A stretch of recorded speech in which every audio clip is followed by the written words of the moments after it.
Boston ecosystem is always regretting that they've sort of lost these companies. So I think the same way India has to make sure it doesn't lose its entrepreneurs, and the way to do that is to give them the freedom to innovate. Celebrate entrepreneurship. Like entrepreneurship is everyone should long term be an entrepreneur. Balaji had a great vision of how everyone should be able to everyone who has a phone should be able to get a job through the phone. I think it's, there's one level beyond that comes after that, which is everyone has a phone should be a creator through the phone. And that's what platforms are enabling. That's what the social media revolution is about.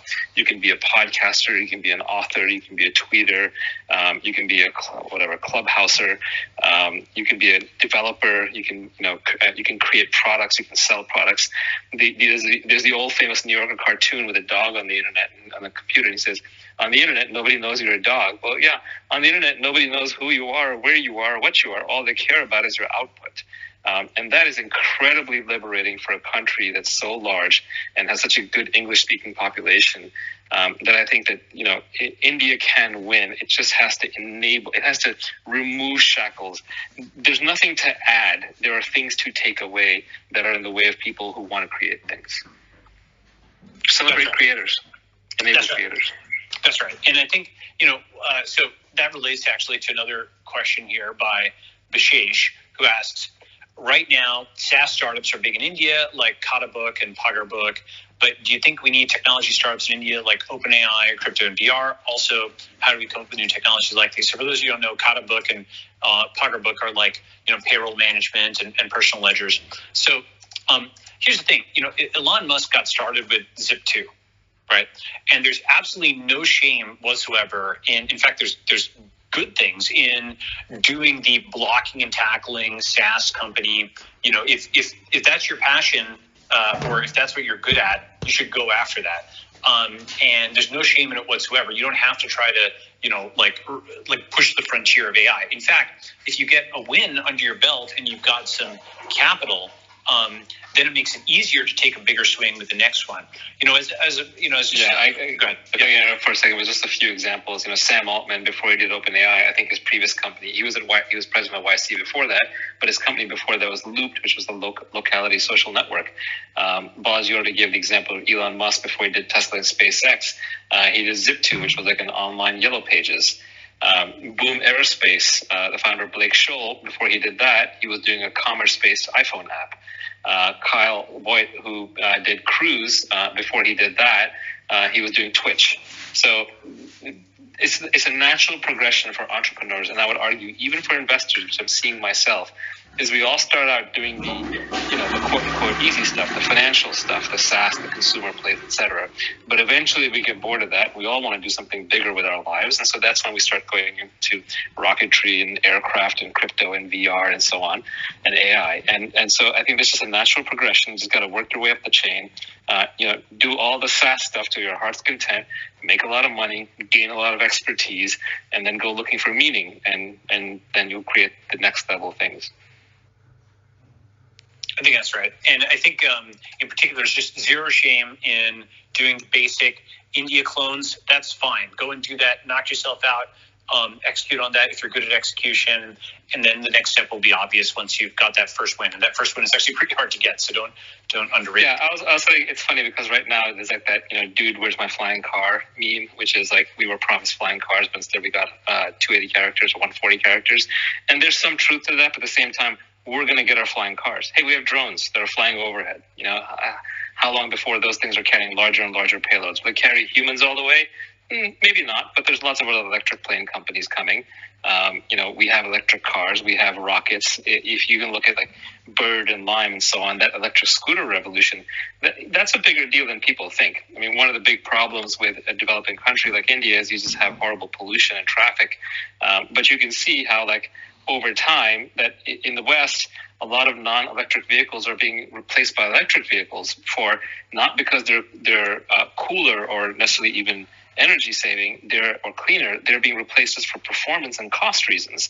And so eventually that will trickle down, and you will see in India a lot of these two-stroke engine-based, scooters that are very polluting will eventually be replaced by electric scooters or electric bikes, just because those will be the cheapest things and the easiest to maintain because they don't have a lot of moving parts, and you don't have to stop and refuel them all the time. They're always ready to go because you just plug them in overnight. So I think you're going to see that within a decade, a lot of these problems will start clearing up. And it's just kind of the nature of technology to kind of always keep up leveling. So it's fine to start where you are. Yeah, so it's absolutely right. So, okay, here's another question, which is, given the size of India's creator market, this is by Harsha, given the size of India's creator market, do you see tokenization in digital goods working in India, especially the long tail?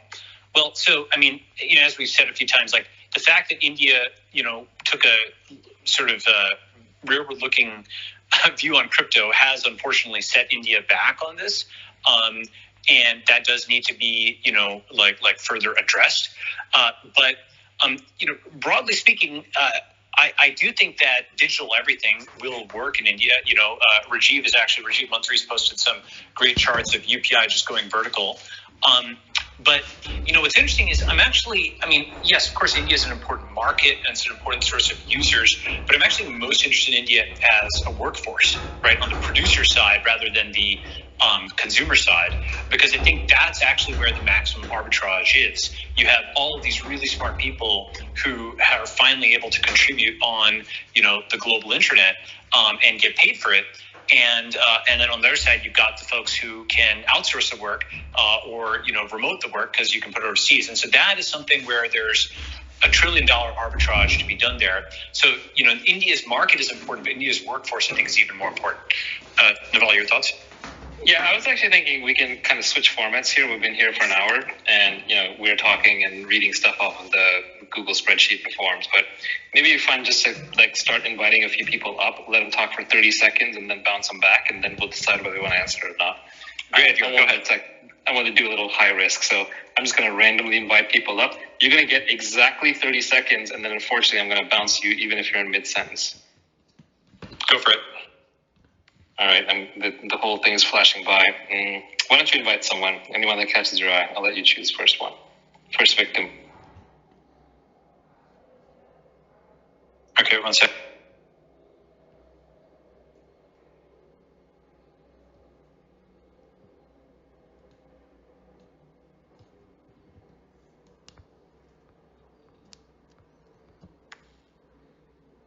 Jesus, there's a lot of people raising their hands. All right, 30 seconds, go.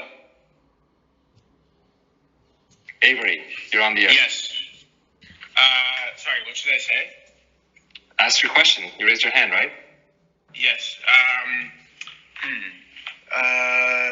Trying to think of an insight. Oh, I have one. So here's a question that I ask all of our podcast guests for my podcast called the Overview Effect.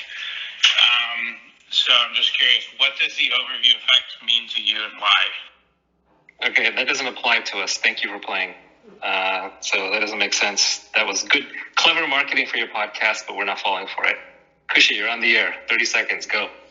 What's your take on the farmers' protest happening in India, especially with your interest in going into India? All right, good question. I'm going to move you to the audience. Thank you. Unfortunately, I have no idea. I don't follow geopolitics. I can rarely be bothered to follow politics in the United States. It's nauseating and difficult and hard, and one has to stick to their sphere of competence. I don't know. Balaji, you know anything about the farmers' protests? I admit to being completely clueless, and I'm proud of it. I don't have a position. I haven't followed it very closely, unfortunately. All right, Kurt, your 30 seconds of infamy. Go. How can a 45-year-old guy move to India and still be able to take risks, having a family to support behind? All right, interesting question. I'm going to move you to the audience. Interesting. I would say that's a tough one, but actually I think my dad came to the United States. I don't remember what age he was, and I'd have to do the math, but, probably not much younger than that. So took risks. At least the old model used to be that if you switch countries, you basically trashed your career in life and sort of had to start over, but you gave your kids like an incredible springboard. So, our parents and generations like that made the ultimate sacrifice. Well, if you're also talking about tech, tech is, this is not talked about a lot, but tech is a very ageist industry. People talk about discrimination in tech. You want to see discrimination in tech, Try applying as an older person to a job. Holy hell.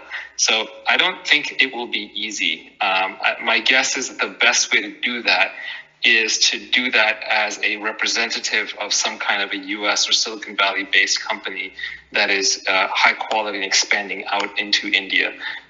So at least you come bearing a calling card, you have some safety net to fall back upon, you have some legitimacy, you get some network to start out, and then you kind of network your way out from there. But I don't think that's an easy one. You picked yourself a hard one.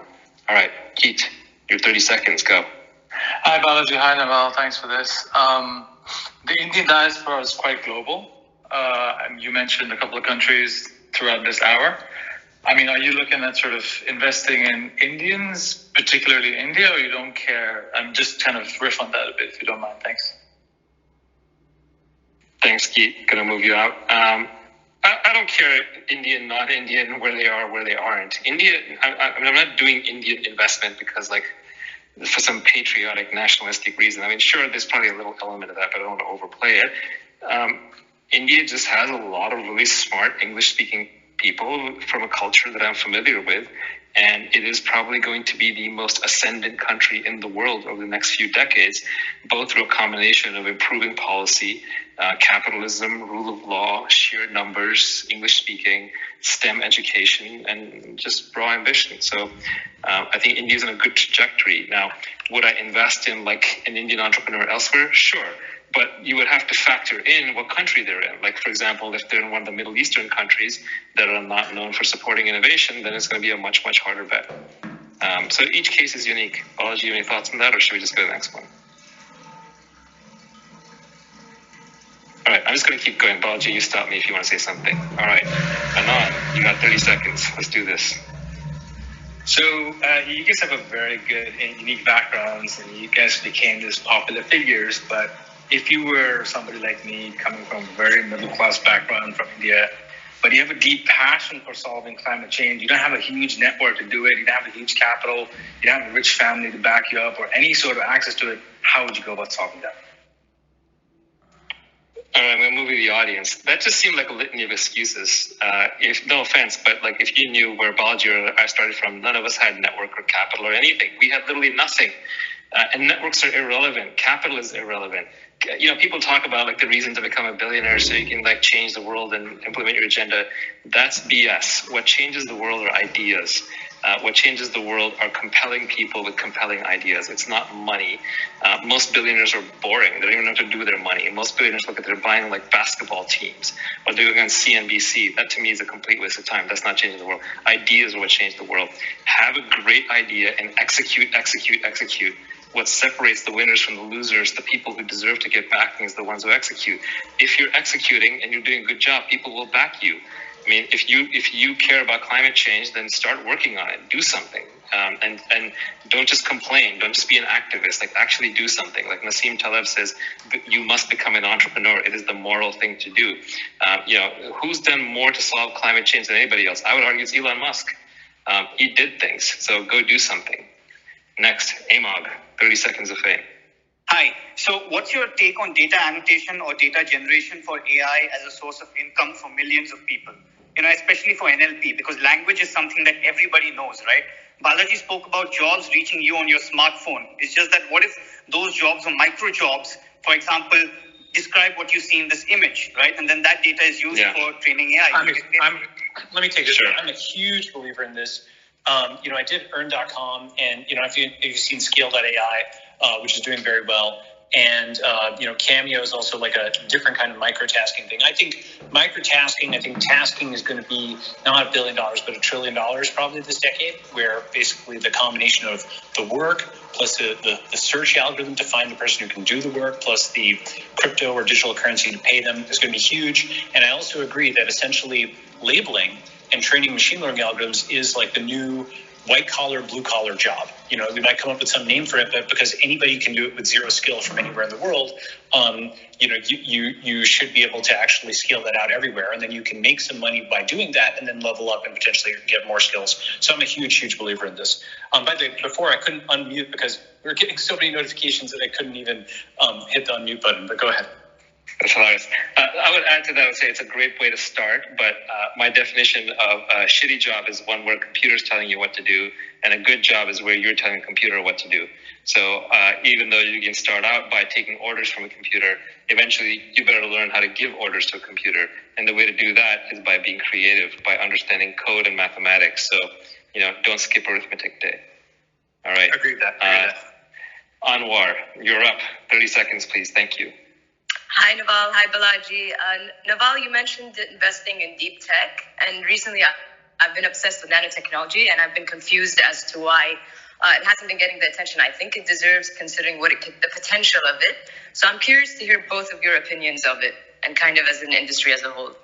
Sure. Yeah, go ahead. You go first. Well, so the thing is, there's nanotechnology in like the narrow sense, which is the Eric Drexler sense, and then what happened was that sort of got co-opted by everybody who started rebranding, let's say, biochemistry as nanotechnology, and so on. And of course, it is true that there are macromolecules and there are biochemical processes that you can characterize as molecular machines. It is true. You look at the motions of some of these proteins, and they look like small machines. But I do think that the space it became sort of a buzzword, and then it became something that people sort of rolled their eyes at. That also happened to neural networks, by the way, for a while. But I think that you could go and revisit that and actually think about some of those ideas. Feynman's famous talk on how there's plenty of room at the bottom. I still think there's tons of potential there. But you'd want to sort of get past the rebranding of, let's say, biochemistry as nanotechnology in order to get there. Yeah, I think nanotech is a space that historically attracts a lot of charlatans and fakers and big talkers and visionaries, and has accomplished very little. Most of the actual work that's been done in nanotech has been in material science or biochemistry. The reality, nanotech rests on a couple of assumptions, but let's go through two of them. One of them is that machines at a small scale will behave like machines at a large scale, which is just not true. Once you reduce things down to molecular level, all kinds of forces come into play that make it very hard to organize and make things stick together.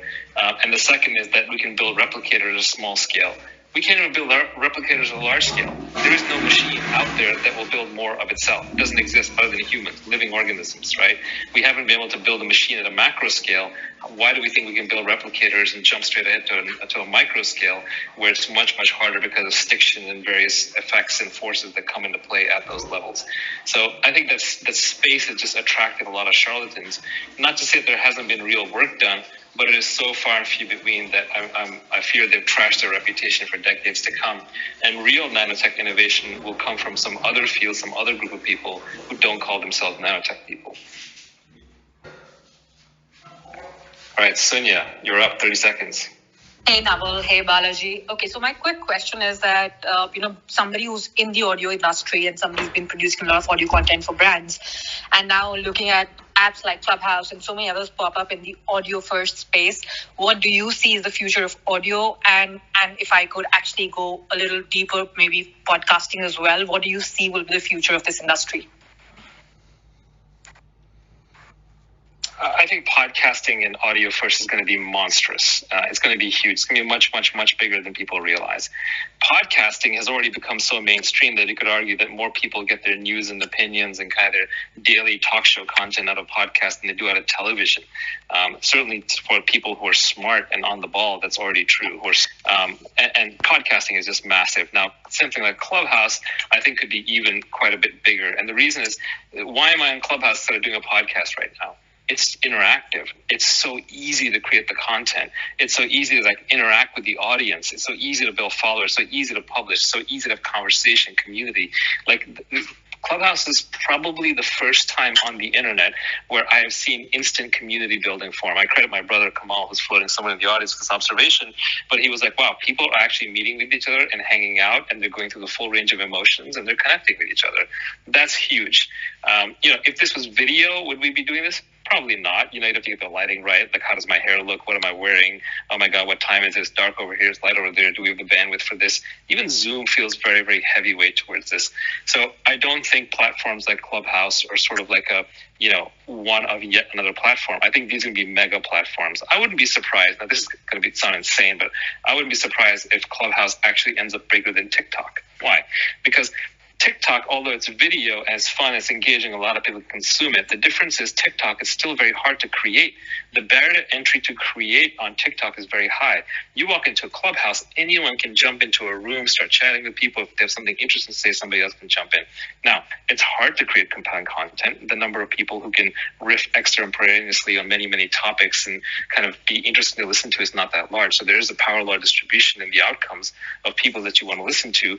But it is much more of a level playing field than almost anything else. You can kind of jump in on a whim and create content, and people can connect and communicate with each other in a way that they just can't elsewhere. So I think the opportunity as a new person coming up and deciding, like, where do I want to build an audience? Like, I would argue that today that place is Clubhouse and podcasting. Those are probably the best venues.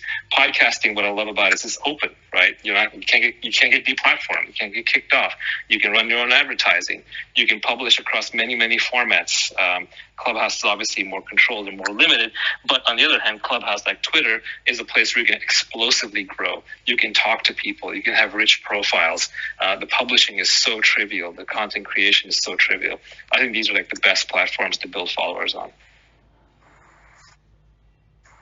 All right. Balaji, if you have anything to add, just jump in. Otherwise, I'm just going to keep hammering through people. Totally. Awesome. I'm trying to manage the queue here. So awesome. All right, let's do it. Adam, you're up. 30 seconds. Go. All right. Hey, what's up, Naval, Balaji? Thanks for doing this. So this was regarding the point earlier. You guys said that India will be the largest beneficiary of remote work. I'm curious as to what you guys think this means for competition in America. As the world globalizes, obviously crypto plays a role. Where you work doesn't really matter. So how does this fare from a regulatory standpoint? Do companies begin to ignore borders? If life becomes on-chain like Uniswap, et cetera, and everything becomes independent of jurisdiction almost, what does the future of power look like in the world? Does this accelerate crypto? Does this impact world peace? Hiring people is cheaper. So, how would all that work out? All right, the future of humanity in 30 seconds. I don't know. Sure. I would just say that I think that workers who are kind of sitting on their butts and counting on even in the tech business, there are people who are sort of, we call them investing in peace, VIPs. They're sort of just hanging out, investing their stock. That is going away. It is becoming a more competitive environment. So what happened, what tech did to other industries by forcing people to be more meritocratic and to produce or to lose, is happening within the tech industry itself. No longer are you guaranteed a job as a software engineer that's high paying just because you moved to Silicon Valley. Let me give the flip side of that, which is, yes, it is true there's more competition. It's also true that tech and crypto are going to organically diversify the workforce because there's all these really smart people around the world, in India, of course, but in Nigeria, in Brazil, in Southeast Asia, in the Middle East, really smart people who have been held back by bad governments. And now that we can go remote, we can find them, we can fund them, we can give them work, we can have them level up and have them, assume their rightful place in the world. And I deeply believe in that. I believe in that kind of equality of opportunity. I believe in funding that. That's the kind of thing that gets me up in the morning. And so I think there's a real moral imperative here as well that's important to talk about. Yeah, I also think you can start getting into all these details about, or all these high level conjectures about what does this mean for the nature of power. It's just way too abstract. That's masturbation about macro issues. Nobody knows. There's not a whole lot you can do about it. There's good and bad going at the same time. Tend to your own garden, look at the thing in front of you, and build that version of the world where you have some influence and control. And the macro is going to play out the way the macro is going to play out. You can sit around thinking about it all day, but since you have no influence over it, it's just another form of daydreaming and wasting time. Chaitanya, you're up. Hi, Naval. Hi, Balaji. I had a question for both of y'all. So there is no easy and serendipitous way to meet people and form these deep, meaningful connections, right? So I wanted to ask you all, what is your take on would a idea such as Tinder for startup folks work? Right, and I'm asking that because I run Intro, which plans to kind of do that. So that's interesting. So basically, like founder dating. The thing about this is I'm neutral on this, where it's the kind of thing that, it's probably, beyond where I do at the stage of my career. But for young people, it might work. It's It's the kind of thing where it's hard to assess compatibility with somebody on something like a company until you've actually worked together on something. And so even like a few days project or a few weeks project is something where you can see whether you can divide up labor properly. And it's just different than just a friend relationship, because, you know, the other person has to deliver their stuff on time and so on and so forth. So if you're doing any kind of Tinder for startups like thing, it can't simply just be, you know, surfing somebody's profile. I think you really do want to have some sort of joint project of some kind that they do, even if it's small, to help both parties, you know, get that. And ideally, it's real money, but it's low stakes, you know. And I'm not sure that's being systematized, but, you know, whether it's a cloud kitchens thing or whether it's a microsite, something along those lines might be the right way of trying to make the first dollar together over the course of a few weeks or a month before doing a bigger project. Naval, your thoughts? I completely agree. I think if this thing actually looks like Tinder, where you're swiping around looking at startups, then you're wasting your time. That's not going to work. First of all, the atomic object of a startup is too large. As an atomic object, that's too big. You want to operate the level of a person. It's people who build things, not startups. Startups are like an abstract concept that we put around it so that we can have corporate relationships and contracts. But people don't actually work with startups. They work with other people. They don't found companies with startups. They found with other people. So it's really about people connection. So it kind of depends on how you're going about it. If you're creating clubhouse rooms where people are hanging out and meeting and riffing and then going off and doing projects and hackathons, that might work, maybe. I don't know. Is that a product? Is that scalable? Who knows? That's the tough part. But if it's just like a website where startups are browsing and clicking yes or no, that's not going to work. I guarantee that part. Yeah, and you know, one thought of this, by the way, is, you know, for a long time, people were wondering what's going to be the Facebook for work. And, you know, Yammer did fine. It was $1 billion, more than fine. It was $1 billion acquisition by Microsoft, and that had a sort of Facebook-like UX for work. But it turned out that Facebook for work didn't look like Facebook. It looked like Slack, because it was much more heavy on text and to-dos and much lighter on visuals and images. And it was just a different thing. It was more like IRC 2.0 than Facebook 2.0. Right, and it didn't need a social graph. The social graph was the company. It was already correct. That's right.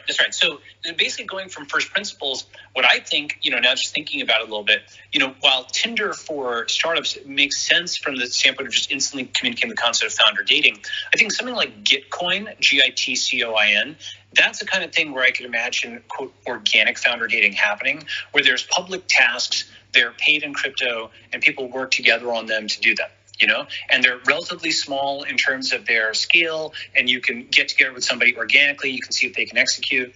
That's the kind of thing where the organic unit is sort of work, as opposed to the swiping between profiles. Just to give you a sense, like the analogy of what Slack was actually Facebook work. It didn't look like Facebook. Okay. All right, Trevor, you look suspiciously non-Indian, but go. 30 seconds. Thanks, Naval. For people that are kind of super long India, like everyone in this call seems to be, but have none of the relevant, as you pointed out, kind of background or cultural understanding of India.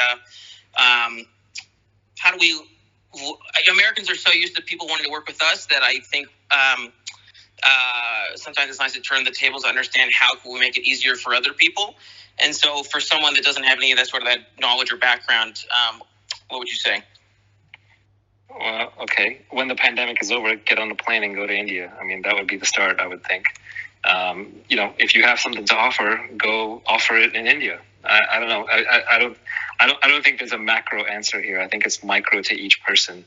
But I would argue that you just have to jump into it. Action bias. You know, the biggest problem just in career building is not taking the wrong action. It's just not taking action. I think more people fail because of analysis paralysis, which is really just a form of procrastination, than because they do the wrong thing. Doing the wrong thing is fine as long as you're error correcting. Every interesting system in society works through error correction. Markets work through error correction. You know, prices bounce up and down until you find an equilibrium. Evolution works through error correction. You have variation, and then natural selection calls out the variation that was incorrect. Innovation works through error correction. You try lots of things, and there's trial and error. Even scientific theories are formed through conjecture and criticism. So error correction is the whole thing. So you just have to constantly be moving. So if you want to go help Indians or Indian startups, you want to get in the Indian startup scene, then I would argue just go to India. Yeah, I'd say something else, which is so that's good advice once the pandemic is over, if it's over. Why I say if, because, mutant viruses. Yeah, they're addicted to lockdowns now. It's like the new normal. Yeah. 3 weeks to cut.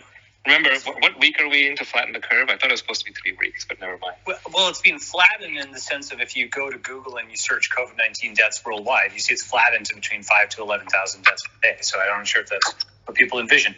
But, I'd say there's something else that you could do, Trevor, intermediate, which is find the intersection between your current interests, like tech and so on, and then, the folks in India you want to get in touch with, and then just start like building bridges off of Twitter. The main thing is there's a 12-hour or 10.5-hour time difference between the West Coast, so that's one thing to be conscious of. But outside of that, I think you can do a lot online and just start, building, bridges to those communities. That's how I would do it, at least. Okay, Peter. Hello, gentlemen. Peter Berg. How are you? It's nice to enjoying San Francisco. I'm not there at the moment, so okay, good for you. Can't speak to that. well done. Yeah, thanks for the conversation. Another refugee. Again. It's, more or less. Topic for another time. So, new year, new man, Naval. But, you've said somewhat in the past, you never want to find yourself a year later doing the same thing or capable of the same things as you were a year ago. So I'm curious, what is it that you're capable of today that you weren't maybe capable of a year ago? And if you want an extra credit follow-up, I'm curious what the biggest lie is that you think you or we collectively tell ourselves most often. Okay, I'll take the biggest lie first. I think the biggest lie that we collectively tell ourselves all the time is that we're doing it for other people, whereas I think most people are just, not just most, basically everyone is behaving selfishly all the time. And I think the sooner you acknowledge that, the better decisions you will make. And you may help other people as a byproduct of that, but even at some core level, if you're helping someone, you're helping them because it makes you feel good. And so, again, you're doing it for you. And that may seem like a pedantic definition, but I think it's important to kind of just keep in mind that you're doing things because you want to do them. You're kind of exactly where you want to be in life because you made certain choices that are keeping you there. And so just this whole exercise that we go through where we're constantly pretending that we're doing it for the greater good, to look good to each other actually leads us astray, and it makes us unhappy, and then we sit around wondering why. And the irony is I think you can do the greatest good if you realize that you're doing it for yourself, and then you kind of make yourself happy, and the process you'll realize that the best way to make yourself happy is to do things that are congruent with your true nature, and most people are good people, so you'll end up doing the right things. So I think that is a really big lie. I actually think society is just collectively the set of lies that we all tell ourselves so that we can get along and not kill each other. And that's fine. We need to do that so we get along and don't kill each other. But there's a certain level of delusion that operating as a member of society implies, which is why I think the people who go the most wrong are the one who buy all of the social rules hook and sinker. If you basically followed every social rule and every social nicety and you behaved exactly how society wanted you to behave, my guess is you would be a complete and utter failure in life. So sorry, go ahead. Yeah, I was going to just offer, somewhat edge to that. So, or modification. The way I think about it is true, altruism is investment because you are quantifiably building up the other person. For example, if I invest in somebody, for example, anybody who invested in Paystack, which was recently acquired by Stripe, that was a $200 million acquisition in Nigeria. And you wanted the entrepreneurs who you invested in to become richer than you. And that's because you might put in 25,000, they become, multi-millionaires, and you are actually now, quote, poorer than them, but everybody became wealthier together. I think once you have a true quantifiable metric for the person who you are trying to help, that both of you agree on, and you're actually tracking that over time, that's different than sort of the virtue signaling version of, let me express compassion and not actually do something. So that's how I would, it's a slight edit to your thing, Naval, which is I don't deny that other interest, as opposed to self-interest, can exist, but that it needs to actually be quantified and measurable. It's on the extreme to be provocative. Because it's hard to break through the noise of the constant virtue signaling. Yes, and it's just when you start virtue signaling to yourself internally that you lead yourself astray a lot of times. What have I learned in the last year that I didn't know before? I mean, like, it's countless, man. I could just go on and on and on. But I don't want to talk about myself. That's not interesting. that's just some self-obsession, and I'm trying to get away from that. Yeah, it's not that I'm trying to get away from it. It's not useful. We go to value signaling over virtue signaling. I think that's quantifiable. Mel, I like that. That's good. That's a good line. Hello.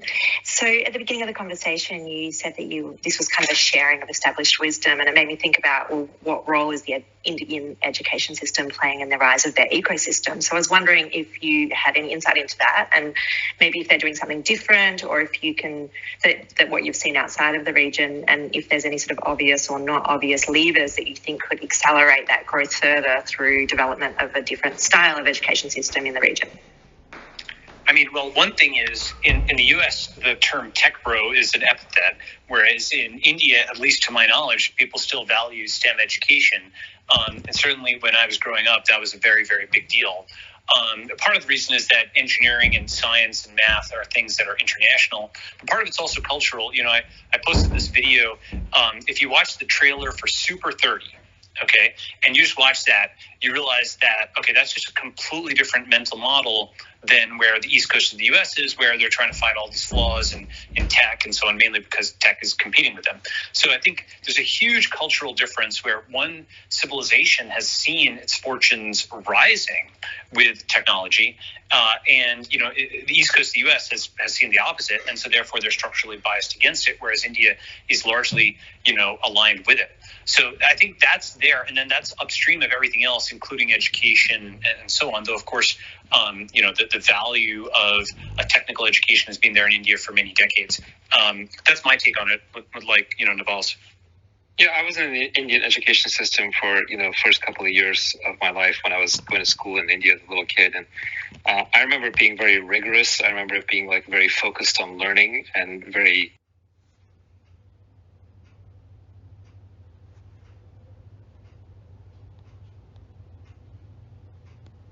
education system. I don't know how it is today. Obviously, every school is different. But my sense is that the rigor and the competitiveness and the determination is fantastic. It's good preparation for being on the global stage. Now, you have to do that in such a way, though, that you don't stifle creativity. And I think that's where East Asia, which also has a very rigorous education system, sometimes falls down, because their societies are much more around harmony and fitting in and everyone being the same. And unfortunately, even the U.S. seems to be moving towards that, where it's now a group thing on campuses. Like, you're allowed to say whatever you want as long as it's the exact same thing that everybody else is saying. So I think the U.S. system used to be maybe not as rigorous, but would attract the best and brightest from the rest of the world, especially at the university level, and then it would give them creative freedom and to innovate. And I think that's kind of going away. The real challenge for Indian system would be to graduate to a point where foreigners are coming to Indian universities. That would be quite the sight to behold, because I do feel like there's a gap now forming where a lot of the American universities are being discredited because they're taking on all these fields of study that aren't serious. They're really just politics in disguise. Or they're jobs that are designed to impress by status, but not to actually build things. So if you're not learning how to build things or to fix things or make things or solve problems, then why are you going to school? You can just read a book. You can go on YouTube. You can just do it yourself online. So I feel like there's a gap in the world that is starting to slowly emerge. The cracks have formed where if you weren't getting the Harvard credential, it's not clear you would travel around halfway around the world and mortgage your life savings and then put yourself in debt for a long time to go to Harvard anymore if there was no Harvard stamp at the end of it. So I think that shows the value of the education now is more in gatekeeping and signaling. And it always has been that way, but that gap is becoming more extreme. So I do feel like there's an opportunity for another country, and India is well positioned by being English speaking and having a great IIT system and other good universities to kind of rise up and fill that gap. But that's a tall order. That's a big challenge. Let's see if that happens.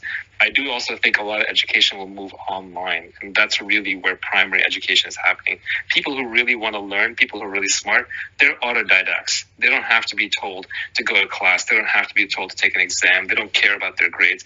They care about the thing itself. They care about the learning. They care about figuring out, hey, I want to know how to build that. I want to know how to solve that.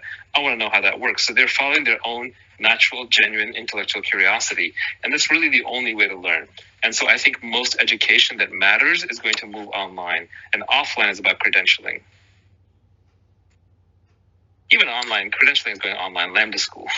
I would add one thing there, only one thing, which is I don't think it'd be so much Americans coming to Indian universities. I think linking to that earlier thing, we would build something global that, maybe had Indians as a big component of it, but that everybody would go to it.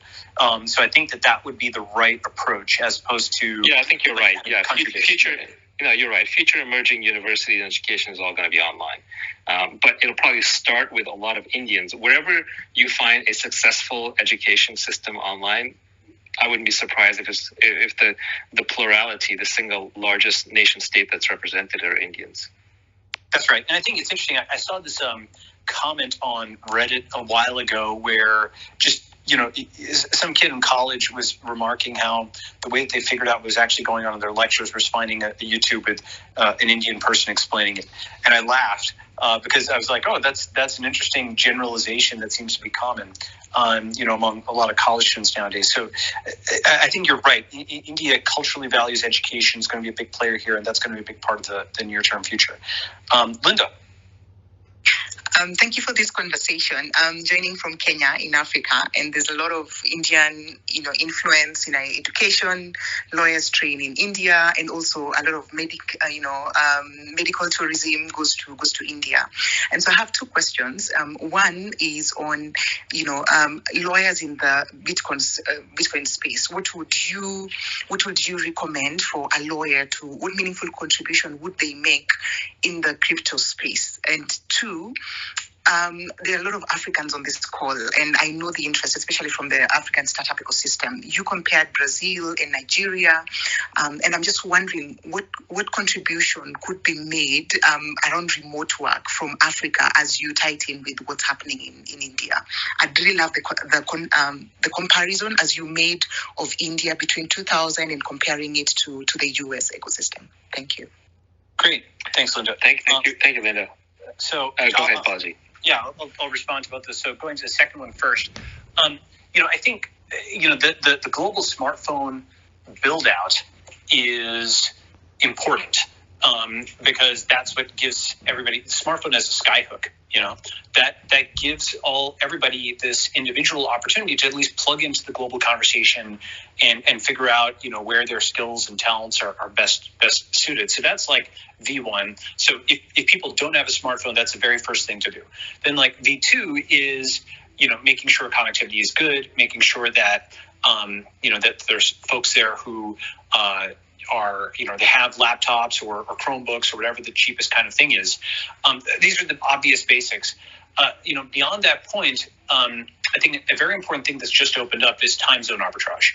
And so by that, what I mean is, it used to be that historically latitudes were kind of how the world was organized because you could farm similar crops at similar latitudes. People talked about warm water versus cold water ports. It was very strategically important for Russia, for example, to have, a warm water port. That's why the Black Sea was important to them.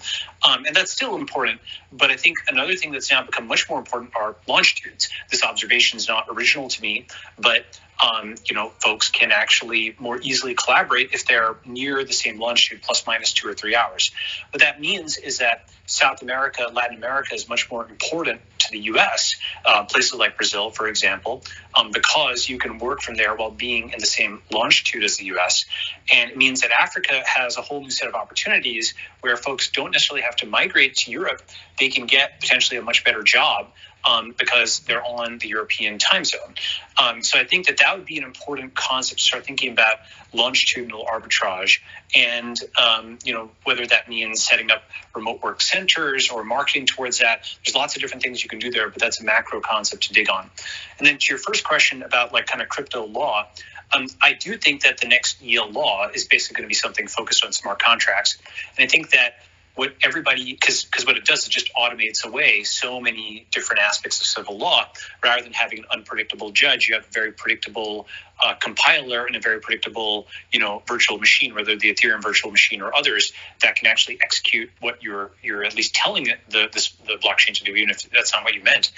And so I think one of the most important things you could do, I'm not sure if we have the exact playbook for this, is build an interface between public blockchains and your local legal system such that they're as backwards and forwards compatible as possible. Sort of like, putting things online, like taking normal multimedia and putting it online. You're putting the legal system on chain, and you're trying to essentially mold it such that it is friendly to Bitcoin, friendly to Ethereum, friendly to other public blockchains, and eventually such that what you'd actually do, and this is by 2030 or 2040, the primary vehicle would be the on-chain vehicle, and it would just have a tendril that comes down in your particular geographical location, just like the primary vehicle for a website is online, and you might print out copies in a particular geographical location. So that'd be how I think about crypto and law, where you think of crypto as primary, and then you try and figure out how to build a bridge to your local legal system. Naval, your thoughts?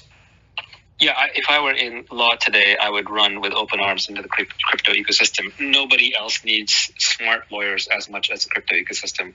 Companies in crypto spend more in law with lawyers as a percentage of their fundraising than anywhere else. And a lot of that is regulations. Some of that is figuring out how to write smart contracts. And what's happening is we're going from an age in which the law was all spaghetti code written in English, developed over hundreds of years, passed down from judge to judge and ruling to ruling, and then subject to multiple interpretations, to we're trying to make it all rock solid. In fact, Nick Szabo, SCABO, who is one of the pioneers in cryptocurrency, invented BitGold, and one of the most respected cryptographers in the space, and probably created the term smart contracts. He has a legal background. He's had both a legal and a computer science background, and that's what makes him so formidable. I highly recommend that you go read his blog. It's called Unenumerated, un as in not, enumerated, ENUMERATED. And so he's a brilliant person. He writes about law, history, the origins of money, cryptography, computer science. I mean, that right there is your degree in crypto law background and governance, from which you'll be ready to then go and help crypto companies both craft smart contracts as well as navigate ever-changing regulations. By the way, just as an aside, the lawyers I know who are getting the wealthiest are the ones who've been working for the crypto companies, because they have to craft all these elaborate structures with which the companies can legally operate, and they get paid in tokens as a result. And if the company is successful, they're very successful. So I also think it can be very lucrative to be on the frontier. All right, we have a very interesting questioner coming up now. He's got a hexadecimal code for his name, seems to have some kind of security and hacking background. So color me already curious. You've got 30 seconds, go. This is Ankit here. So thanks for doing this, Balaji. I have two questions. First is, what are the ways in which you are currently sourcing good companies to invest in from India? I mean, is Twitter the best channel, or are there other sources as well? And the second question is, what are the next top three things that need to happen for the angel investing community as such to become more mature in India?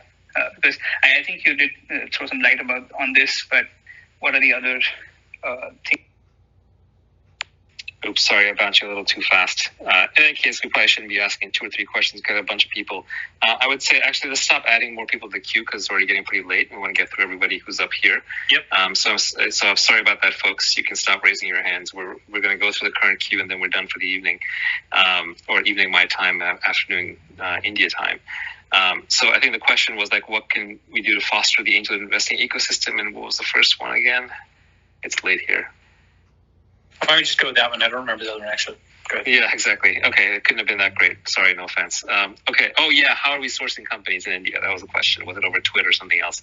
It's through contacts. So, like in my case, it's different.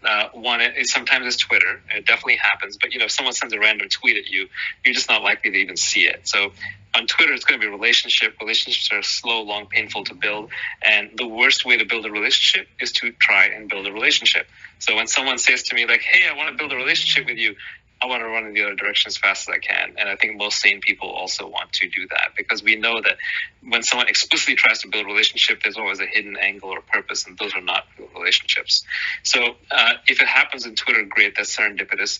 Believe it or not, cold emails work just fine as long as they're super high quality and they're really well written and they're compact and concise but informative and smart, and they have all the data that someone would need to assess. And then don't take it personally if they don't get back to you. I guarantee you, most good investors, if you send them a cold email and it's really well written, it has all the data, even if they don't respond, I guarantee you that most of them have actually read it. And I think this is something that entrepreneurs don't want to acknowledge. They think that the only way to get to investors is by networking, and it's actually not true.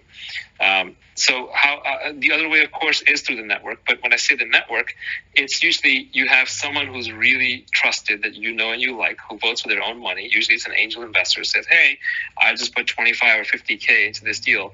And this actually just happened. The way I got into my last two India companies is Sriram Krishnan, who used to be at Twitter and now is doing other very cool stuff. I don't know if I can out his new projects. I won't mention it, but it's a good one. He angel invested in an India-based company, and he emailed me and he said, I don't know why I did this, but I just really like the founder and I want to support the founder.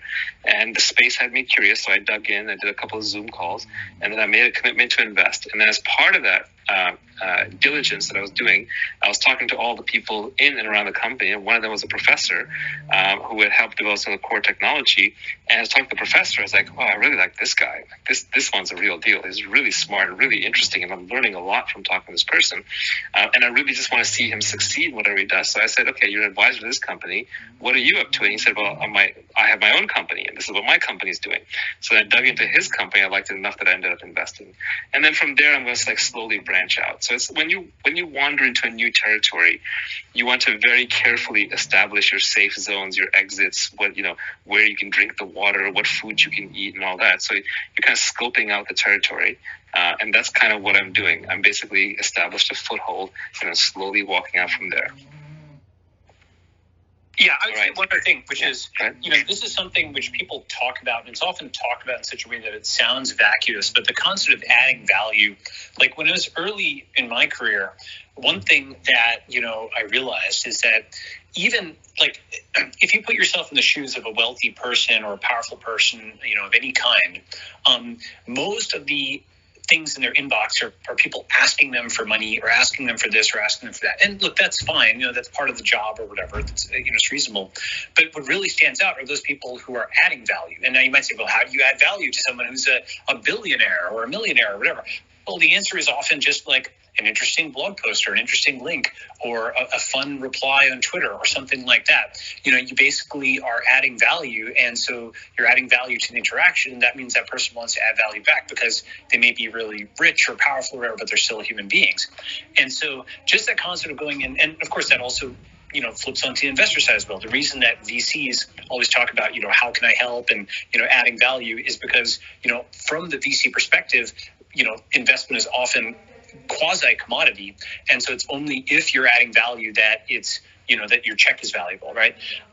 And so that just concept is very simple. It's often, there's people who will dismiss it or mock it or whatever, but adding value is really important. And that's the best way to break into any areas, not to quote, build a relationship, but figure out how you can add value to that person. Just to give one example, something that somebody did a while back ago is they made really nice, caricature images of people like the Wall Street Journal type stipples, and they just sent that to them. It's super cheap. It wasn't like expensive or anything, but it was like, whoa, that's kind of cool. Okay, who are you? You're an interesting person. And that's really, that skill is very similar to enterprise sales. Actually, Sam Altman had a good comment a while ago, which is that every job at its zenith basically becomes a sales job. Even if you're negotiating over arms control and you're a head of state, that's a sales job in a sense. You're trying to get $1 billion investment, that's a sales job. And so getting good at sales is really about figuring out what is the other person's mental model? What's their incentive structure? How can you add value to them? And yes, take a cut for yourself in the process, but it's actually about empathy in that deep sense. And by the way, the reason I invited this person up with the flag is because I wanted to have more pseudonymous commentators. At some point, I want somebody not in a ransom note kind of way, but to be able to do some sort of voice modulator so they can be anonymous on Clubhouse. Maybe Paul can build that into the app. I think he's got the most interesting profile of anybody up here, he or she. I glanced the profile briefly, and it's well written. The only part that's weird in there is if you look at the person's profile, the one of the black profile, the white person with a flag. The white flag. He says in there, dream mentor Leo Polovets of Sousa Ventures. You'll make my year if you can intro me to him. Thank you. Well, you don't need an intro. You can just send Leo an email and just add value. Just make it really good. I'll DM Leo right now and tell him to go and get in touch with you. All right, next person. Yeah, exactly. Done. All right. Thank you so much. First things first, does it worry you both about, Indian companies? The more they become global, the same problem TikTok has with user privacies and data laws. Do you think India companies will have the same, with dark data, surveillance states, and the lapses in security laws and privacy laws in India right now? Does that concern you at all? I don't know enough about the Indian surveillance and privacy laws to give you a decent answer to that. Balaji, you know anything about it? I should learn more. I think that broadly speaking, what we're probably going to want to do is move to an architecture where there's more data that's local and any data that's in the cloud is encrypted. The GDPR thing becomes obviated when data potentially is local, but we're not there yet. And so I don't have a specific answer for you, only that generic answer. Anita. Hi, thank you again. It's a fantastic conversation.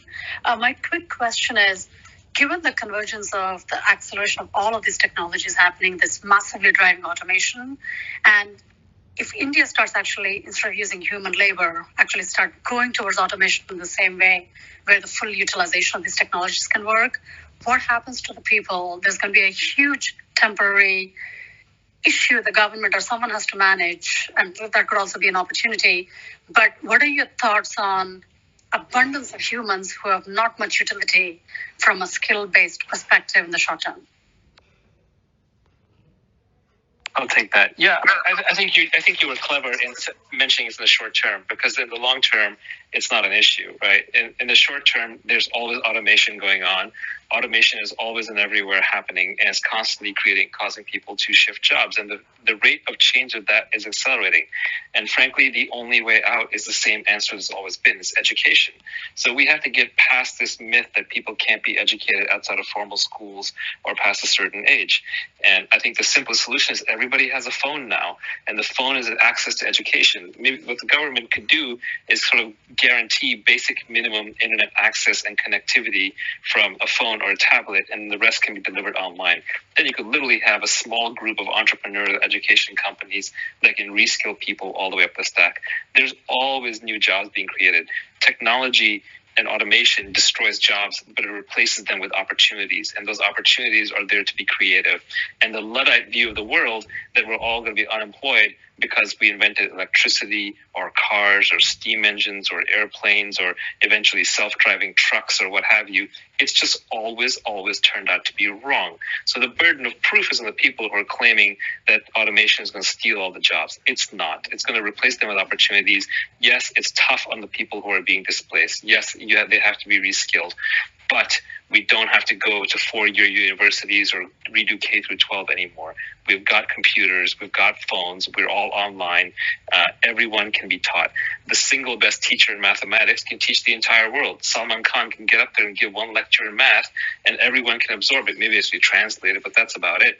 That leverage in teaching and education is unprecedented. It's unfathomable, and it's something that we need to get moving on. So I think that is a solution.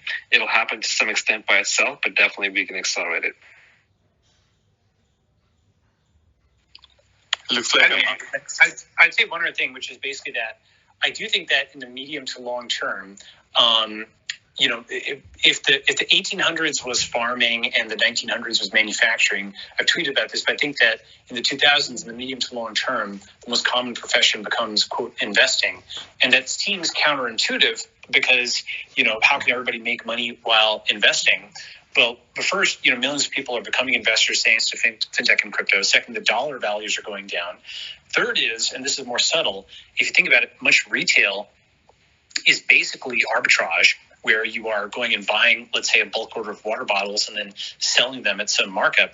And if you notice what Mr. Beast did with Mr. Beast YouTube, large YouTube following, he set up basically just a bunch of restaurants around the US and just virtualized everything and had no capital input. You can squint and you can see a future where lots of things today that require physical inventory basically become arbitrage. You're essentially making a bet that these people want water bottles today at this price, and you can buy them in bulk from that price, and a lot of that can be done on the computer. So related to that, I would add that the laws around accredited investor and that don't let people invest money until they're past a certain point, those keep people down more than almost anything else. It's basically saying you're not allowed to be a member of the capitalist class. You must remain a member of the labor class. There's no way out for you. And now that we live in a power law universe where Facebook is worth, $500 billion or $1 trillion, and number two in social networking, friend networks, you can't even know who they are because they're worthless. These are winner-take-all systems that are emerging. It would be much better if everybody was a small shareholder in Facebook when it was private, as opposed to only a few players in Silicon Valley who got to invest, and then everybody else has to wait until it goes public and it's at full value. So I think these accredited investor laws, unfortunately, keep everyone out of the capitalist class, and which means that it automatically keeps them in the labor class. Very, very counterproductive laws. All right, Pratik. Hi. I have speaking of investing in crypto, I have a simple question. Are you more bullish about Bitcoin or ETH, and why? And a quick podcast request. I'd love to hear you talk with Kamal. Kamal, I loved your book, Love Yourself. And also, I'd love to hear a conversation with Sam Harris on philosophy and meditation. So just putting that out there. All right, love what you guys are doing. Thank you so much. Thank you. So conversation with Kamal, that's going to happen. So stay tuned for that. Conversation with Sam Harris, I don't know, probably not. I don't do the podcast circuit much anymore. And I also don't like to talk philosophy. I know this may sound weird to people because some people seem to think I'm a philosopher. I'm just trying to be practical. I think people who engage in talking about philosophy for philosophy's sake, it's just not interesting to me. It's impractical. It's sort of like just showing off in a weird way. I love Nassim Taleb's line where he says, if you want to be a philosopher king, first become a king. And my own riff on that is, if you live long enough, eventually you become a philosopher. So I just think philosophy is something that's a practical output that you use for truth seeking to make your life better. So I would rather talk about very, very practical things, which is how to be happy, how to be healthy, how to make money. And out of that set, the one that I have some experience in is how to make money. So that's the one that I mostly am talking about. And the others are offshoots of that. I don't listen to other people's podcasts that are sitting around and philosophizing. I don't find those useful. Anyway, there was a question before that as well. I will offer one thing, which is I like Sam Harris. I like their podcast and whatnot.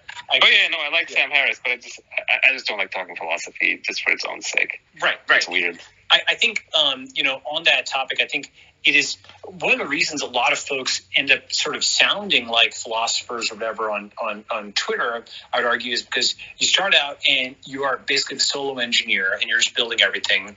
And then you become chief psychologist and you're managing groups of people.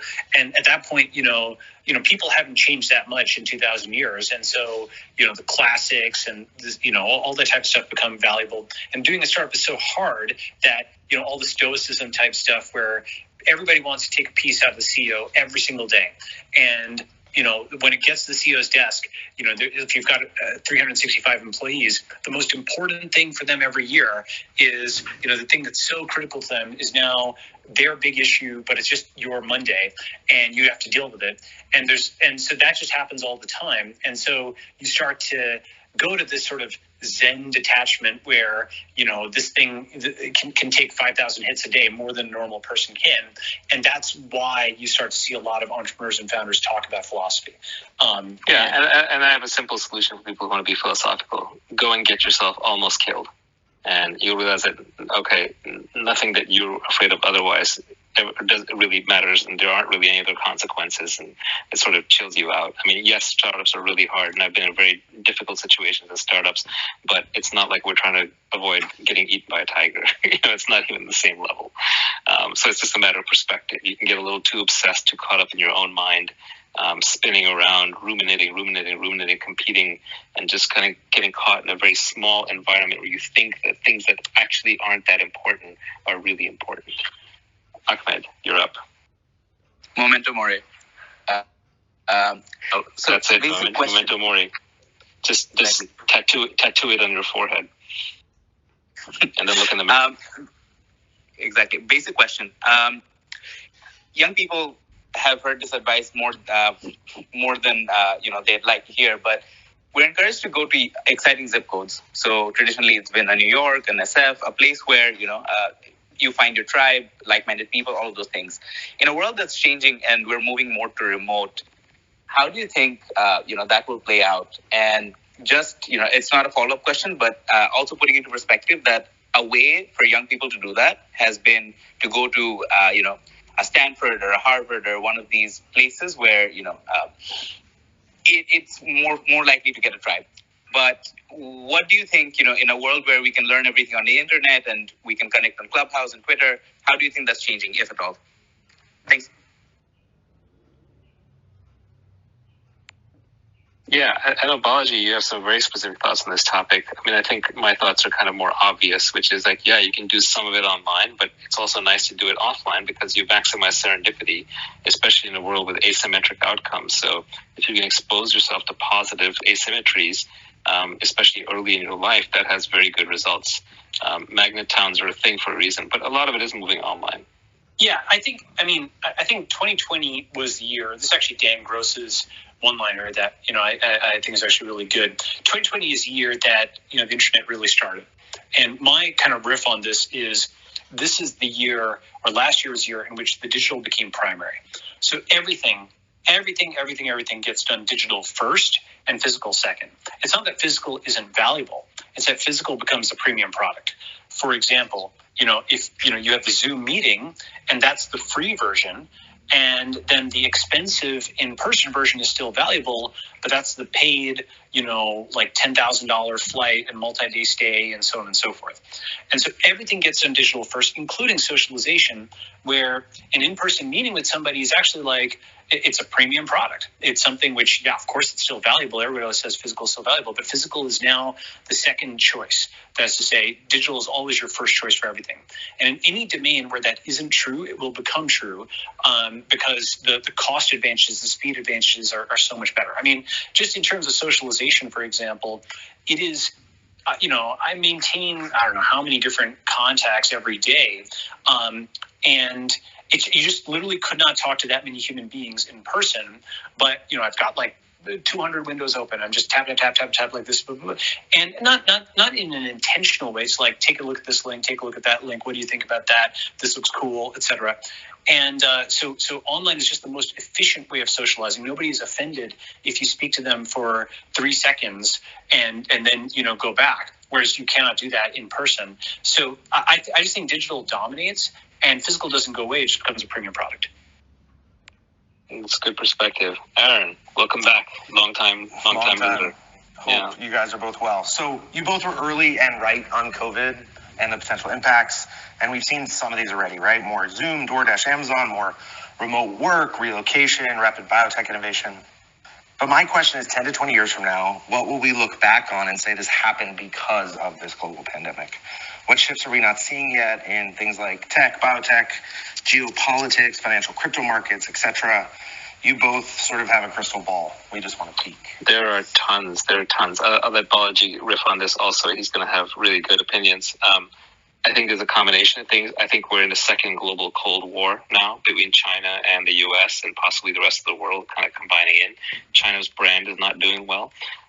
Obviously, the shift from urban areas to rural areas. I kind of say, like, 20 years ago, 10 years ago, if you're leaving a good college, you wanted to be a Wall Street socialite, going to cocktail parties, living in Manhattan, and working at an investment bank. Now you want to be a tech-enabled farmer in a rural area. You want to be living on a self-sufficient farm, working remotely, good at crypto and technology and getting everything delivered by Amazon. So just like the paradigm for how people want to live their lives has changed.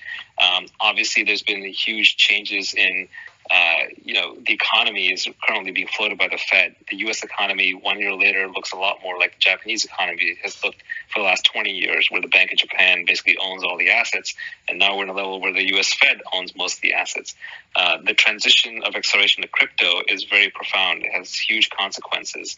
The breakup of the world into different zones, just like where people get their sense of safety from, things like food sufficiency, local supply chains, bring your supply chains home. I mean, I think the repercussions are massive. People value optionality more, mobility more, the ability to exit, a lot more innovation in biotech, although I'm still kind of surprised how much we let the FDA and the CDC get away with slowing things down. So it's been shocking to me how much power the regulators and the bureaucracies have. It's been amazing to me how nonsensical the lockdowns in the West have been. Like, either do them incredibly efficiently and crush it, or don't do them at all. But the kind of these really bad ones that don't actually crush the virus but crush the economy instead. Just the sheer incompetence of institutions that has been displayed over and over, ranging from the journalists, at New York Times and Recode, who called it wrong at the beginning and then piled in and, quintupled down on it later, all the way to, what the universities, what the WHO and what the CDC and so on is telling us. Tech has been vindicated. Like, Amazon delivered. Moderna's mRNA vaccine was ready 1 week in, 2 days in. It just took longer because of trials and because we didn't want to do human challenge trials. So I think in a way it's been this weird repudiation of every institution that we have sort of relied upon as bedrock to the world.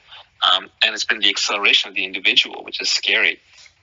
I go back to this very prescient book. It's like 20 years old now. The Sovereign Individual. A lot of that book has come true, and I'm afraid that the remainder probably will also. It's worth checking out. I know Balaji has a lot to say on this topic. Yeah, absolutely. So, the thing about COVID is, if you know the difference between a tidal wave versus a tsunami, a tidal wave goes and it kind of goes away, may smash some things, but goes away. Whereas a tsunami is, if you've ever seen videos of it, it's just a driving force. It just keeps plowing, and if you've ever done electrical engineering or mechanical engineering, you have this concept of like a driving force from outside that the system responds to. And the thing is, with respect to COVID, I didn't want to, people were so happy with the vaccine and whatnot, and I didn't want to, harsh anybody's mellow, so to speak. But nobody expected 10 years of Iraq, and nobody's preparing for 10 years of COVID. And what I mean by that is, it's certainly not a guarantee. It's only a possibility. But if you have a system that can't deploy a vaccine fast enough, and if one of these variants shows immune escape, because COVID is at massive scale right now. There's theoretical reasons to believe it's not going to be as mutable as, the flu, but it seems to have developed some, ability to at least mutate to spread more quickly. We don't know the fullness of this yet, but it seems that might have happened. It's at huge scale. It's going through genome space. We're only now exposing it to selection, and we're exposing it to selection in this extremely haphazard, poorly organized way, where we're giving time for it to find new variations. And I'm giving it, I'm expressing this as if it was intentional. Of course, it's natural selection. It's not intentional. There's no brain. It's a fully decentralized process. But, COVID is highly non-compliant with regulations. It's totally decentralized. It doesn't care what anybody thinks. You can't PR it. You can't knock down its morale. You can't freeze its accounts. All the tools that the Western state has to go after things are all tools that were developed to go after humans. You can't bomb COVID. So it is truly something that bypasses all the things that made America a superpower.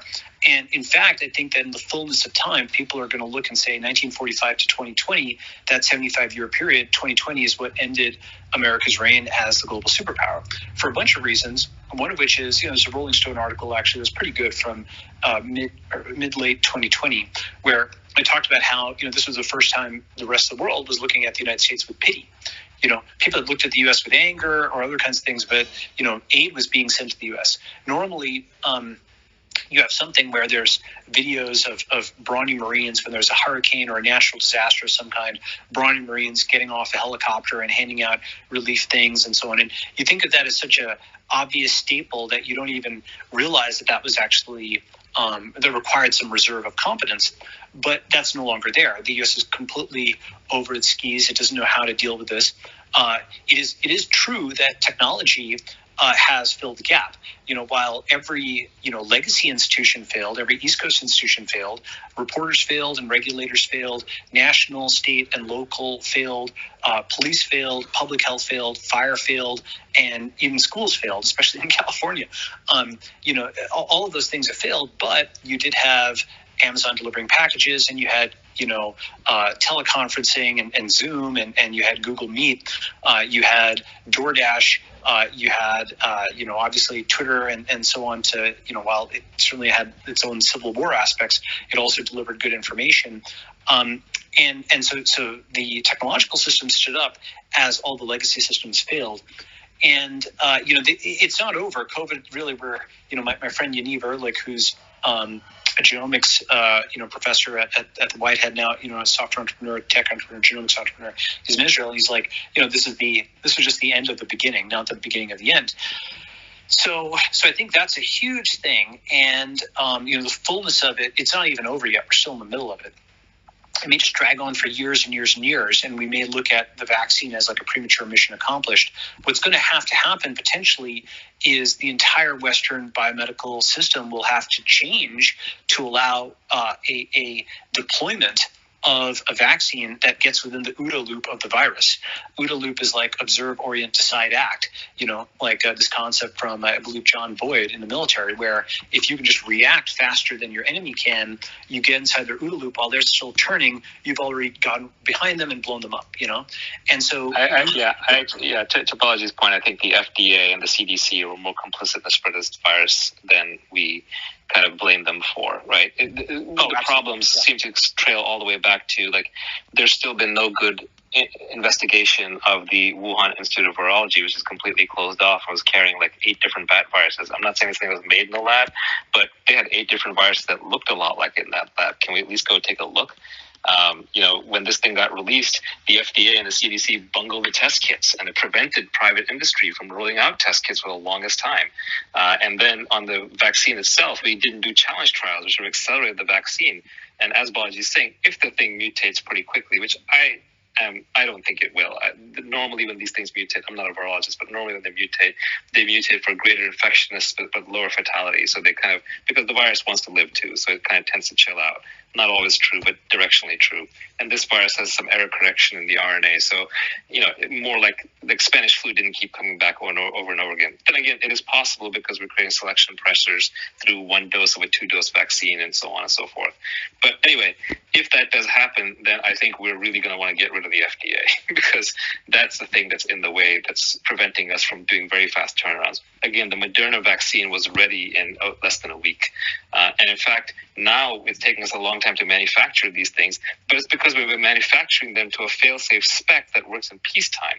We're not doing wartime manufacturing where we're like, okay, this thing will work 99.9% of the time, and maybe some of the time it'll just be ineffective. But because we can tolerate zero loss, because we have bureaucrats and regulators everywhere, as Balaji is saying, our OODA loop is too long compared to what a virus could have. Anyway. Sure. Let me offer just a couple of thoughts on that. Zainab Tufekci, I may be mispronouncing it, but Zainab and I, we've talked a fair bit over the course of the pandemic. She had a good article in The Atlantic. One of her points is that a virus that evolves to be more transmissible, it gets to an even larger scale, and so it's parallel processing and searching more combinations in genome space. So that's actually quite dangerous in some ways. Even if it's just like a simple thing that gets to huge scale can actually be very big, right? And so that's one issue. The second thing is I offer one slight edit, which is absolutely we need a way outside the FDA, but the thing that they're not concerned about is if somebody just says abolish the FDA. It's sort of like Ron Paul saying and the Fed. It's something that's emotional. It's got a directional accuracy, but it's also unrealistic because the entire system is built around the Fed or the FDA, and so you've got like millions of backlinks that are pointing into the central hub. So it just means chaos if you just remove it.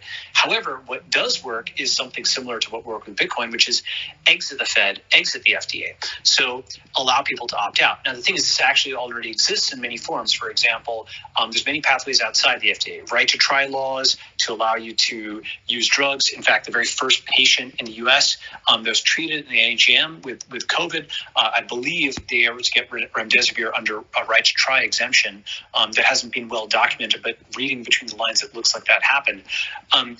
Another example, CLIA labs and laboratory developed tests are a pathway outside the FDA, so you don't have to submit a 510K for a new, genomic assay, for example. Compounding pharmacies, that's a way of, getting drugs without going through an FDA process. They don't like that.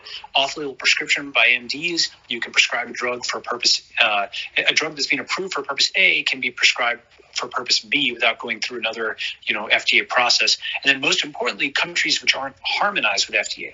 The harmonization problem is actually the most important problem to solve in all of technology, because with Uber or Airbnb, first of all, what does harmonization mean? Let me define that.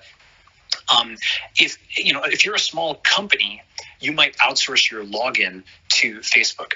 And if you're a small country, you might outsource your regulation to the USA and just adopt the same regulations that the FDA or the FAA or the SEC has put in place.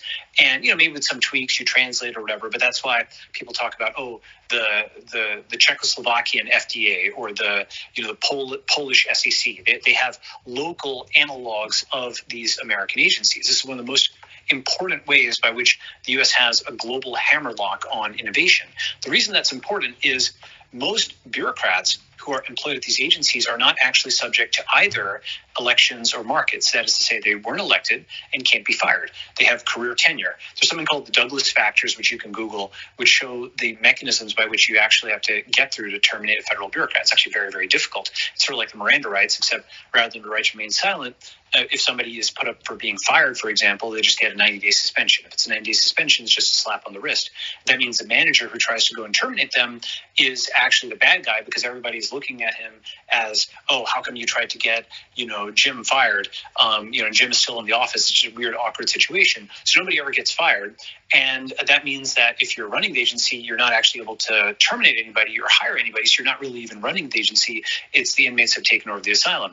So in this fashion, you have these career employees that are anonymous, that aren't elected, can't be fired, that then have a global hammerlock over regulation. And this is really the important question. Why didn't other countries do challenge trials? Why didn't other countries accelerate? And I think the answer is that they haven't philosophically gotten outside the matrix on this yet. They haven't realized actually the U.S. doesn't know what it's doing. It is no longer a model for the world. We shouldn't emulate the U.S. in the systems that we have. We need to think about this from first principles. The U.S. has one of the worst COVID outbreaks in the world. And so, like at least any of the East Coast institutions, they may have been good things to model on, a generation ago, but they're not competent today. And so we need to reassess everything. And I think this will eventually break harmonization where countries start to go their own way. And the reason I say it's the most important problem in technology is if you've got something that's regulated at the local level, well, like Uber or Lyft or Airbnb, if something is regulated in Austin, well, then you can go and you can ship Uber in Miami. If it's regulated in LA, then you can go and ship it in Dallas, and you have jurisdictional choice at the city level. Okay, well then what about if something's regulated at the national level? All right, then you can go between countries. But if it's harmonized, then you have a global monopoly of regulation over the entire world, and then that's something that's very hard to break, right? Now, the fact that the U.S. has just face planted to such an extent is actually something which in the medium to long term, I think has good consequences only in the sense that a lot of other countries start taking a different tack on regulation. And so you start seeing aircraft that the FAA would not allow. You start seeing crypto stuff that the SEC would try to hold back. You start seeing biomedicine that the FDA would hold back. And we already see some of this. Another aspect of this that's happening is, these agencies were sort of set up in the middle of the 20th century, and they sort of assume that the actor on the other side is a gigantic company. For example, the FDA thinks it's dealing with Pfizer and Merck, and the FAA is going after Boeing and Airbus, and the SEC is talking to Goldman and JP Morgan. But what they're not set up to do, the FDA is not set up to deal with 1 million people with personal genomes. The FAA is not set up to go after 1 million people with personal drones. And the SEC is not set up to go after 1 million crypto users. And the thing about this is it actually puts the lens on the other side of the transaction, not on the big bad company that this regulatory agency is ostensibly trying to protect you from, but on the individual whose rights they are restricting. Now, it's not that they haven't restricted those rights historically. If you look at the case of Cohen versus the United States, for example, the FDA has actually banned people from taking experimental medications for a long time. But now with social media, with more people aware of this, I think we're going to get a breakthrough on this. And that's one of the most important consequences of the 2020s and maybe 2030s is that regulatory harmonization is finally broken. All right. Get Balaji talking about COVID and the FDA people.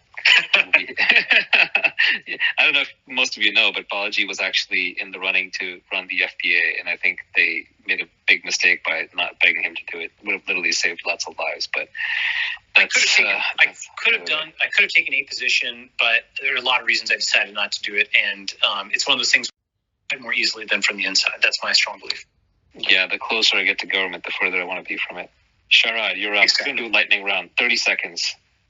Hey, everyone. 30-second responses. Balaji, we're going to limit our responses 30 seconds each, too. Absolutely.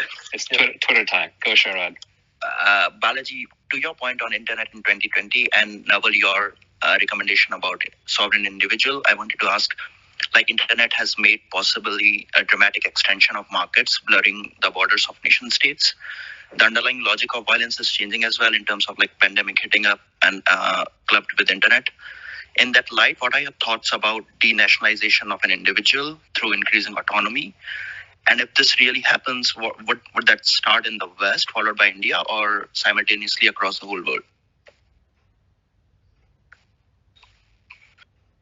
Well, I think that's a great question, which is basically what you're asking is how do you become a sovereign individual and where do you start? And, the book Sovereign Individual actually has a pretty good playbook.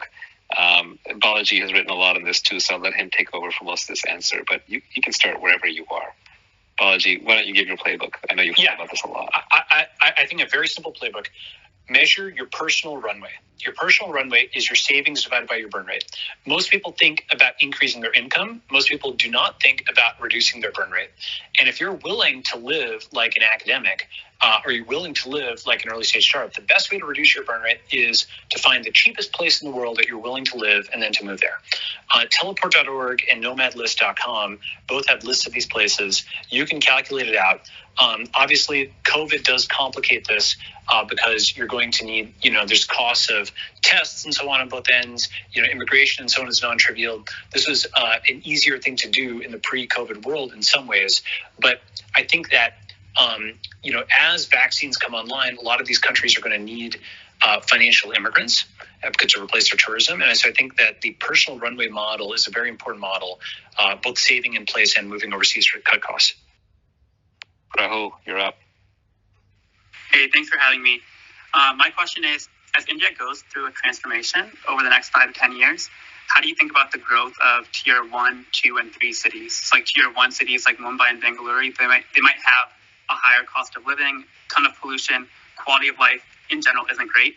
So how do you anticipate innovation and startup growth in these cities? And normatively, how do you think the Indian government should be thinking about cultivating different centers for innovation in India? Yeah, well, good news is physical matters less than it used to just because of COVID and the remote work transition and everyone using Zoom, etc. Still matters, still helps. One interesting thing I think about this San Francisco Bay Area is people talk about what are all the reasons that innovation took off there or coalesced there, and they'll talk about universities like Stanford and Berkeley. They'll talk about Shockley Semiconductor was there, and Intel and Cisco, etc. It's kind of these founding companies. They'll talk about a lot of things. One thing they don't mention is that it used to be, now obviously San Francisco is changing, but it used to be just a very, very pleasant place to live. The geography makes it very pleasant. That part's not changing. The weather makes it very pleasant. That's not changing. The agriculture is amazing. So the food there is incredible. The views are great. And you had a lot of creative people. So it was actually, for a long time, one of the most pleasant places to live on planet Earth. In fact, if you sort of were to basically spend some time trying to analyze where the best weather is in the United States, you'll very quickly realize that California has a monopoly on all the warm, dry coastline in the United States.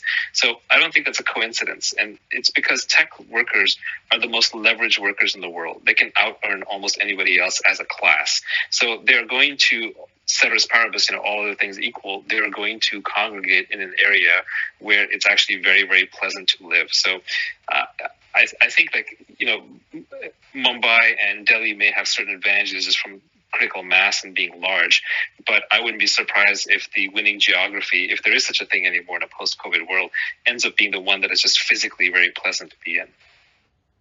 All right.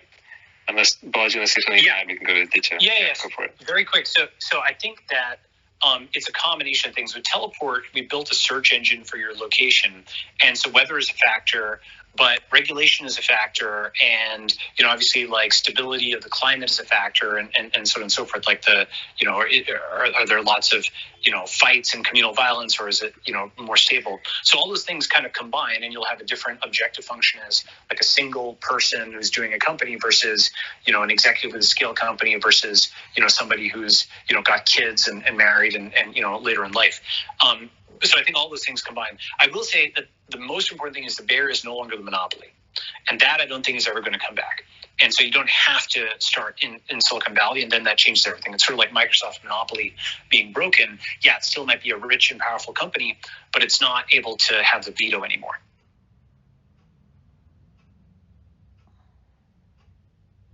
All right. Next. Hi, thanks. Go. Okay. Aditya. Yeah, thanks for doing this. So my question is on the role of regulators and government in either empowering these sort of fundamental payment techniques, right? So basically, we saw that Bitcoin was approved by OCC regulators to be used in banks, and similarly, what the Indian government has done with UPI, and that has given it a huge boost. So my question is, how should governments handle this so that it benefits the people the most? Yeah, I think the obvious answer is like regulate it less. Make crypto part of the economy. Stop trying to apply laws for that were done 70, 80 years ago to prevent widows and orphans from getting scammed. To now stop smart contracts. Like this new Treasury rule that's rolling out in the United States, they tried to sneak in over the 2-week Christmas break, which basically now wants to KYC so-called unhosted wallets. Is just nonsense. It'll break DeFi contracts and it'll cause what little remains of the crypto industry in the U.S. to flee overseas. So I guess the easy answer is to say they shouldn't get in the way. That said, this is a little bit of a useless conversation topic. It's not like you and I can change the government's outcome on this, right? They don't listen to us. So really, as an individual, you just have to route around. And I think our brain cells are better spent trying to figure out still how to make it work despite all the opposition. Look, if the regulators weren't in opposition to crypto fundamentally, then Bitcoin would already be worth trillions and trillions of dollars today. But the so-called final boss is that at the end of the day, the state, the biggest regulatory moat that protects an industry is around Wall Street and associated financial institutions all around the world. They have captured regulators more efficiently than anyone else has. And the reason why crypto was kind of the most recent platform to arrive on the internet is because it's taking on the hardest job. It's taking on the hardest job of breaking through the state regulatory enforced monopoly that protects financial institutions and financial transactions the way they are today. And a smart regulator, which, let's see if there is such a thing, will realize, hey, if we are good to this ecosystem, then it's going to take root here. And it's a global ecosystem. Any country that takes a forward-looking stance with crypto has a very good shot at becoming the financial ecosystem for the entire planet. How powerful would that be? Just imagine, if you're a small country today and you decide that your currency, has lost value, people don't trust it anymore, and you can adopt the dollar as your reserve currency, which is what most of the world really does. But what's the effect of that? The effect of that is that when Donald Trump or Joe Biden needs to buy votes, they shake down the Federal Reserve. The Federal Reserve prints trillions and trillions of dollars, and 70% of dollars are held by people overseas. That's what it means to be a reserve currency. So 70% of the inflationary effect, or the dilution in the value of the dollar, is borne by people overseas. So the U.S. gets to print its way out of problems, and 70% of that bill is paid by foreigners, which is a fantastic position to be in. But let's suppose some country wises up to this and says, we don't want to be in that situation. We're going to adopt Bitcoin as legal tender. But if they're smart, before they do that, they just go and buy up a whole bunch of Bitcoin. They don't actually adopt Bitcoin as legal tender. They use their local currency, but they back it with Bitcoin, just like you could have backed it in the past with gold. So they could buy up a whole bunch of Bitcoin and then announce, oh, by the way, our currency is now Bitcoin backed. You know what would happen when they do that? Bitcoin would skyrocket, and they would end up being the richest country in the world. It's not that hard, people. It's just simple game theory. But let's see if someone's smart enough to pull that off. I think also, I agree with a lot of that, actually almost all of that. I would say 2 or 3 things. One is, I think it'll probably start with sovereign funds first because they're sort of set up to do it. And now that you've got enough billionaires and large funds establishing large positions in BTC, a lot of the, quote, taboo or the weirdness of it has gone away. And so you're going to get more and more companies, tech companies first. Square obviously, is a big early Bitcoin believer and put in a chunk of their treasury in. But more and more companies are establishing positions and then announcing it. Naval's point is actually a very important one. I've also talked about this. The whole concept of printing trillions of dollars is actually an implicitly very nationalist policy by the U.S. because you're diluting down the rest of the world to prop up the U.S. It's like a welfare state in a different sense of the world. Everybody who's using dollars is basically propping up the U.S. And, in the sense that, Saudi Arabia's export is oil, America's export, their biggest export is now dollars. And the thing is that the dollar is a technology platform, and there's 2 major competing technology platforms that are coming. One of them is crypto, of course, and the second is actually China's public blockchain that they're doing, or whether it's actually a blockchain, let's call it a digital currency, the digital yuan that they're doing, which looks like it's being built in a very intelligent and determined way. They're definitely very serious about it. And so then both of those payment systems are coming online as things that are just superior to the legacy SWIFT environment. And I think that the U.S. is very, for lack of a better term, arrogant about it, where they really think that their leverage is so much that they can just, print all the money, deplatform people left and right, and that there will never be any alternatives because USA number one. I don't think that's true. And I think that both crypto capital and, quote, communist capital are going to be checking woke capital on this, and we're going to see what happens. Well, the USA is like an empire, but instead of extracting tribute through, basically going and shaking down local governments and taking their gold and bringing it back home, it's by forcing them to take dollars in exchange for, goods and services. And not forcing them, but kind of creating a system where the dollar is the most reliable thing that you hold on to. But it is backed up in some sense by guns. And eventually there will come a day when the rest of the world will say, actually, we'll hold a basket of something else. It might be cryptocurrencies, might be a basket of other currencies, commodities, what have you. And when that day happens, then the U.S. is going to be a lot poorer. And one of the big effects of COVID, because earlier Aaron asked, what are the big repercussions of COVID? One of those is that date, whatever that date is, has been pulled in by 5 to 10 years. Because now both parties in government have decided they want to print money. As most of you probably know, in the Georgia Senate runoffs today were won by the Democrats, or basically won by the Democrats. So we have one-party rule for the next few years, which is never good for markets and will probably also result in a lot of money printing.